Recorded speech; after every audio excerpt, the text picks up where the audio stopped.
मी रक्षा विसर्जनासाठी शिवनी पीसी या गावाला चाललेलो आहे। तुम्ही रस्ता बघू शकता। शेंदुर्जन मार्गे जर या गावाला यायचं असेल तर तुम्हाला डांबर रस्त्याने जर जायचं असेल तर तुम्हाला 15 ते 20 किलोमीटरचा फेरा मारावा लागतो।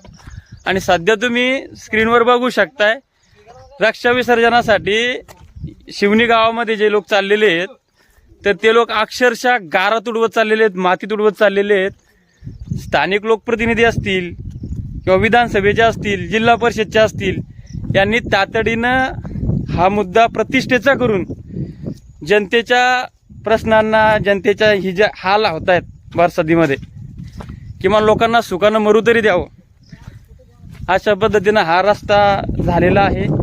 प्रशासनाने इकडे लक्ष द्यावं। आम्ही भरपूर दिवसापासून सगळ्याच पाहुणे रावण्यांना खूप हे त्रासदायक आहे।